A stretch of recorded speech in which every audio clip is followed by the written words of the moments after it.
go and visit their website. It's 7cleanseas.com. That was terrible.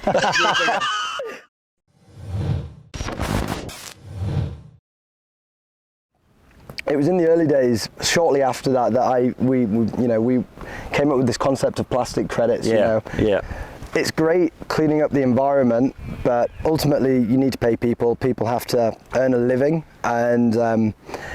and how do you do that in areas where waste management economics don't make sense? Yeah, because it's a challenge.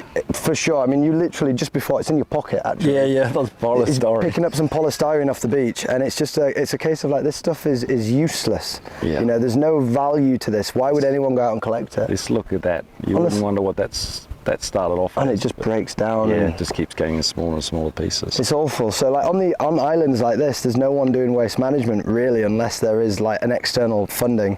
Obviously you guys are able to keep this environment immaculate because you've got a whole yeah, but it's small compared to the sort of the entirety of the area and what's coming in, and we're always constantly amazed at how much stuff does get washed up on the beaches. So yeah, it's and you know, stark contrast. You don't have to go very far to start seeing a lot of very different types of communities who struggle with waste management on horrific levels.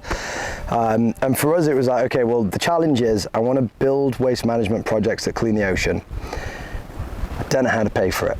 But that's what I liked about your model, because suddenly you changed the thinking around it. This was a way you could put money in by selling plastic credits, and to me that just made so much sense, because I think a lot of people talk about, you know, oh, we've got to recycle this, but actually what we've got to do is get this stuff out of the ocean in the first place. Exactly. And then we can focus on what we might do with it. But the worst bit is it's being in the ocean. And I've seen too many times that, you know, the interactions with or the effects of waste in the environment and how damaging it can be, especially fishing gear, which, as you know, that's a lot of it, right? It just tangles. What we collect actually is a big proportion of fishing gear from this area specifically.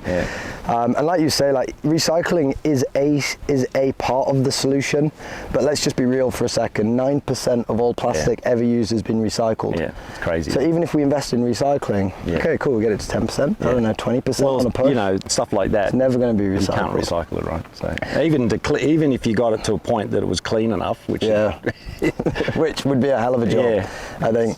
So yeah, we developed this concept of plastic credits, where, you know, we can work with partners all around the world who have to use plastic in their products, in their operations, at their events. It can be used in a wide variety of different applications ultimately, and they can say, look, we will measure and reduce our plastic footprint with your consultancy service, and then normally there is still a residual plastic footprint. I'm yet to meet anybody, and the challenge is extended. I would like to meet someone who has no plastic in their supply chain. Yeah, I'm still waiting for the day, and it's no one's fault, but it's just it's the victim of this. We're victims of the system ultimately. I think let's take it then to the beginning, because obviously plastic credits are a mechanism that today we're using quite effectively to build teams. You know, we've got 85 people across 3 locations doing environmental cleanup, and we've now done 2.5 million kilos. I have been blown away by how quickly you've grown those teams, because it's you know, having built up teams ourselves to do that and do it as effectively you had, and how clean, well set up your facilities are is fantastic. Well, the key is just hire smart people. Yeah. Because I'm not necessarily one of them. But I'm good at hiring them. Come on, give you some credit. Yeah, we've got some incredible talent in the team. If your company's interested in the work that Tom's doing, then head over to their website.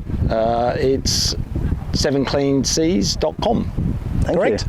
And if you're interested in having an amazing private island experience on the doorstep of Singapore, and one that also helps regenerate local ecosystems and communities, then head over to nikoi.com. I think you should take over our marketing for us. I've got a lot of experience.